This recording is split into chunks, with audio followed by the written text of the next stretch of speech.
अस्सलाम वालेकुम मेरे पाकिस्तानी प्यारे भाइयों बहनों, आप लोगों को मेरी तरफ से सलाम। आज मैं आप लोगों को एक बात बताने जा रहा हूँ जिसको आपने पूरी तरीके से सुनना है और गौर के साथ सुनना है। मेरे कहने का मकसद ये है कि लोग कह रहे हैं कि यार इमरान खान ने महंगाई कर दिया, इमरान खान ने 3 साल में मुल्क का बेड़ा गर्क कर दिया। अरे अल्लाह के बंदे, आप लोग ये सोचो 30 साल जो हुकूमत रहा है दूसरे वज़ीर आज़म के या सदर थे, 30 साल में उन्होंने जितना करप्शन किया है, जितना मुल्क का पैसा लूटा है, आप लोगों ने कभी उनके खिलाफ बात की है? एक बंदे ने उनके खिलाफ बात नहीं किया। 30 साल का नुकसान 3 साल में किस तरह पूरा होगा? आप मुझे ये बताएं। 30 साल और 3 साल में ज़मीन आसमान का फ़र्क है, जिसमें 27 साल बीच में आ जाते हैं। अल्लाह के बंदे, 3 साल उसने इतना कुछ किया है पाकिस्तान के लिए कि आपके सोच में भी नहीं है। देखो, हम चीनी के 2 किलो 10 दिन के बाद घर ले जाते हैं। अगर हमने 2 किलो के पीछे 20 रुपए ज़्यादा दे दिए तो रकम तो कौमी ख़जाने में जमा होगा, या किसी गरीब खाने में जाएगा, या किसी लंगर खाने में जाएगा। अगर 10 दिन के बाद हम 20 रुपए देते हैं तो वो गरीबों तक जाता है। इमरान खान अपने बच्चों को बरतानिया नहीं जाके पहुंचा के आता कि ये लो पाकिस्तानी गरीबों का पैसा लूट के मैं आप लोगों को दे रहा हूँ। इमरान खान अपने जेब में नहीं रख रहा है, ठीक है।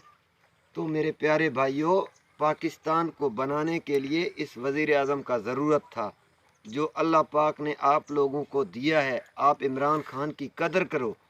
इस जैसा वज़ीर आज़म पाकिस्तान को कैद आज़म के बाद दूसरा गैरतमंद वज़ीर आज़म मिला है, दूसरा ईमानदार वज़ीर आज़म मिला है, जो आज तक 1 रुपए का करप्शन नहीं कर रहा है।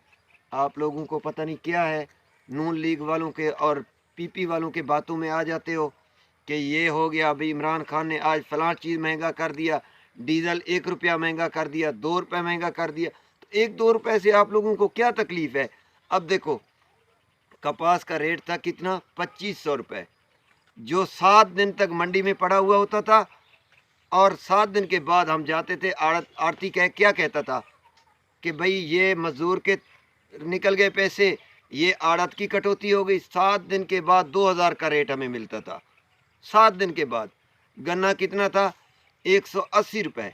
और रेट कितना मिलता था? कटौती, रोड की कटौती हो गई, खोरी की कटौती हो गई, कच्ची गुटली की कटौती हो गई। कितना मिलता था? 120 रुपये। पैसे कितने दिन के बाद थे? वो थे मेरे ख्याल में तकरीबन 3 महीने के बाद। तो अल्लाह के बंदे, दाना देखो, अनाज कितने का था? 1300 रुपये। फ़र्ज़ करो मैक्सिमम 1100, 1300 या 1400, इससे बढ़ के नहीं था। 1800 रुपये रेट अनाज का हुआ है। तो किसानों को फ़ायदा हुआ है, इससे किसानों को नुकसान नहीं हुआ। तो ये जो टैक्स का पैसा है, अब देखो तालिबान की हुकूमत आ गया।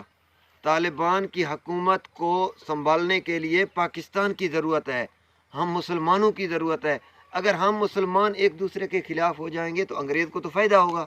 वो कहेगा ठीक है भाई, ये वैसे भी एक दूसरे पे तंज कर रहे हैं, लड़ रहे हैं, चलो थोड़ा सा फ़ायदा मैं भी उठा लूँ। तो मेरे भाइयों, एक हुक्मरान जब आ गया है तो उसको 5 साल पूरे करने दो। देखो, 30 साल का जो जलालत, जो ज़िल्लत पाकिस्तान के ऊपर इन लोगों ने मुसल्लत किया हुआ था, उसको बनाने के लिए और उसको सुधारने के लिए 5 साल तो लगेंगे। 5 नहीं, 10 साल लगने चाहिए। तुर्की को देखो, 7 साल उसकी अवाम ने गुर्बत बर्दाश्त किया। 7 साल। आप लोगों को तो अभी तक 3 साल हुए हैं ना। आज तुर्की को देखो कहाँ पे खड़ा है, किसी की गुलामी नहीं कर रहा है, किसी से उधार नहीं मांग रहा है। आप चाइना को देखो, चाइना चाइना ने कितना कितना गुर्बत बर्दाश्त किया। 30 साल चाइना ने गुर्बत बर्दाश्त किया। 30 साल। आज तक किसी मुल्क ने 30 साल गुर्बत बर्दाश्त किया? नहीं किया। लेकिन आप लोगों को 3 साल इस वज़ीर आज़म को आए हुए और हो गए हैं। देखो, चीनी का रेट बढ़ गया, आटे का रेट बढ़ गया, घी का रेट बढ़ गया। वो अल्लाह के बंदे, ऐसा होता है जब मुल्क बहरान में होता है, दूसरे मुल्कों के कर्ज होते हैं, तो ये मुल्क के जो बादशाह होते हैं, वज़ीर आज़म होते हैं, जो हुक्मरान होते हैं, उनकी मजबूरियां बन जाती हैं। ٹھیک ہے، فرض کرو میں قرض میں ڈوبا ہوا ہوں، میرے اوپر 4 لاکھ روپے قرض ہے، میرے گھر میں کچھ نہیں ہے، مجبوراً مجھے قرض لینا پڑے گا کہ تاکہ میں اس قرض کو اتار سکوں۔ جب قرض دوسرے سے لیتا جاؤں گا وہ 4 لاکھ 12 لاکھ ہو جائیں گے، تو مجبوراً مجھے زمین بیچنا پڑے گا، اپنے آپ کو تکلیف سے نکالنے کے لیے کچھ بھی کرنا پڑے گا۔ تو میرے بھائیوں، آپ خوش قسمت ہو کہ آپ لوگوں کی پاکستان کی سرزمین پاک فوج کے ہاتھ میں ہے، آپ ایک محفوظ طاقت کے ہاتھ میں ہیں، اور پاکستان کا وزیر اعظم ایک غیرت مند انسان ہے۔ کسی تقریر میں آپ مجھے بتائیں کہ عمران خان نے بسم اللہ کے بغیر تقریر شروع کیا ہے؟ کبھی نہیں کیا ہے۔ سابق حکمرانوں کو دیکھو، جن کو کلمہ تک پورا نہیں آتا تھا، وہ بھی ہمارے اوپر مسلط تھے۔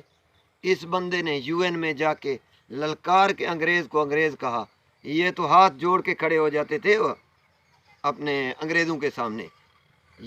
یہ صرف نام کے مسلمان تھے، ان کے اندر دل نہیں تھا، ان کی جائیدادیں، ان کی پراپرٹی باہر کے ملکوں میں ہیں۔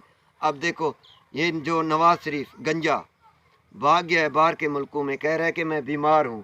تو اللہ کے بندے تم کدھر بیمار ہو؟ اس نے 1 ارب روپیہ 1 بلین اپنے نواسے کے شادی پہ خرچ کیا ہے، ادھر پاکستان میں دیتا غریبوں کو۔ کیا تھا اس کو؟ ادھر روڈ بنواتا، اسکول بنواتا، ہاسپٹل بنواتا، ادھر پیسہ لگاتا، تھا بھی پاکستان کا پیسہ، تو پاکستان میں استعمال نہیں کیا، برطانیہ میں، امریکہ میں، دوسرے ملکوں میں جا کے یہ عیش کر رہے ہیں۔ اور اپنا علاج کرانے کے لیے برطانیہ چلا گیا، 15 سال اس نے 3 حکومت کی ہے، 15 سال یہ وزیر اعظم رہا ہے پاکستان کا، تو اس نے ایسا ہاسپٹل کیوں نہیں اپنی دور میں بنوایا کہ جہاں پہ اس کا علاج ہو سکے؟ اس کا اپنا علاج برطانیہ میں ہو رہا ہے، اور پاکستانیوں کو یہ باتیں بتا رہا ہے کہ بھئی پاکستان قرض میں ڈوب گیا، پاکستان کا معیشت تباہ ہو گیا، پاکستان خسارے میں جا رہا ہے۔ تو کون سے گنجے تو پاکستان کو نکالے گا خسارے سے؟ اللہ کے بندے، عمران خان کی قدر کرو، یہ بندہ، یہ واحد لیڈر ہے جو آپ لوگوں کو ملا ہے۔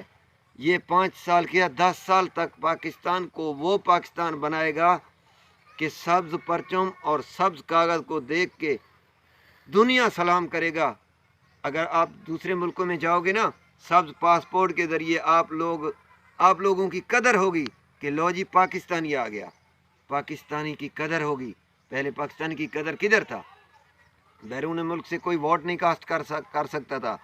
اس عمران خان کی وجہ سے آج جو ہمارے لوگ دوسرے ملکوں میں محنت کر رہے ہیں، ان کی قدر ہے، ان کی عزت ہے، ان کو لوگ قدر کی نگاہ سے دیکھتے ہیں کہ یہ پاکستان کا بندہ ہے۔ کیوں؟ کیونکہ ایک غیرت مند وزیر اعظم ہمیں ملا ہے۔ تو میرے تمام سننے والوں سے گزارش ہے، جو لوگ عمران خان سے نفرت کرتے ہیں، میں ان کو ہاتھ جوڑ کے کہتا ہوں کہ میرے بھائی، نفرت اور گلے شکوے، غلط بیانی نہ کرو، ٹھیک ہے؟ اگر میں نے غلط بات کہہ دیا تو پلیز مہربانی کومنٹس میں غلط مت لکھنا۔ جس کو برا لگے وہ غلط کومنٹس نہ کرے، بھلے ہی میرا ویڈیو نہ دیکھے، شیئر نہ کرے، کوئی فرق نہیں پڑتا۔ لیکن میں آج بھی عمران خان کے لیے ہوں اور کل بھی رہوں گا، جب تک عمران خان پاکستان کا وزیر اعظم ہے، رہے یا نہ رہے، لیکن میرا ایمان اور میرا عقیدہ عمران خان پہ بالکل قائم ہے، اور قائم بھی رہوں گا۔ اللہ کرے اسے لمبی زندگی اللہ پاک اسے دے۔